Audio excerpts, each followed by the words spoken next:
minutes, as she telephoned and told us. And also, of course, we are very fortunate that we have Member Secretary of the Human Rights Commission, sir.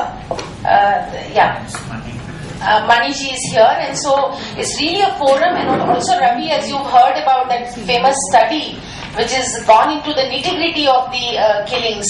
So I just want to, at the very outset, while welcoming you all, I want to just say three things. Of course, one is that we really have to get into the core of the whole issue, because this is not just some families, some parents getting angry with their daughters to take decision. This is not just that much. This is not also some caste community people who are talking about lineage and marriage within the same lineage group of people.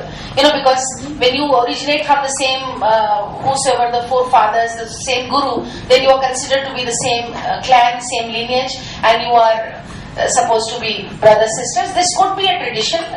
There are many traditions which needs to be looked at some point of also time respected, because we can't really go against all that. But then when all these start getting into aberration to the extent that it becomes a kind of sickness in the society, it becomes cancer in society, then certainly we have to look at it differently. So the core issue also is not just that much. The core issue is very, at the heart of it is economic.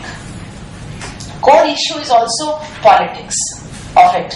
Core issue is also society and culture, which is in transition at the moment. So let us pay attention to these three core areas and issues that I thought we should share it in the morning and understand the gravity of the whole situation, or also to be able to understand that only we will be able to deal with that whole situation. Now, what is the economics of it? I think the economics of it is that you see at three levels. Level one, you see that people who have been attacked, people who have been killed, the family from where the children have been killed, they by and large belong to lower middle class and middle class families, and sometimes even very poor families. There is an intent I'm sure Ravi's study will talk to you about, is that they are being pushed out of the village. All those situations of social ostracization, fine imposed on them, the punishment that 25,000 rupees should be paid. You remember Babli, Manoj's sister talking about it. Ravi had organized that very interesting, Khapanchayat discussion that happened in the NDTV. All those people were on, they were speaking about it. You remember she said that people did not even give an earthen pot to keep the urns of the body of the brother. So Kumhar even refused that much. The dhobi of the village stopped washing clothes of that family. So social ostracization to the extent that you are driven, either you go crazy completely and you become mad and you don't know what to do about the whole situation, or you just quietly leave the village and walk out. That would mean your land is grabbed by somebody else, your house is taken away by somebody else. So I think there is also this intent behind why it is happening with the middle and lower middle and poor class of the people. Now, second issue is also about when it becomes an issue for rich and the famous, whether it is the politicians, whether it is the film stars, whether it is the families which are belonging to all kinds of business class. Have you ever heard? Of course, there is an anger.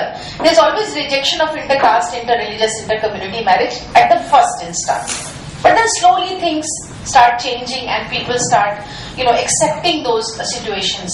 So I would think that because of that, there is also, we have to give a deeper look into it, that why it is that owners of carrying out all these, so-called, traditions are really pushed on this middle and lower middle class and poor class in the community. Why it is, and who is doing it?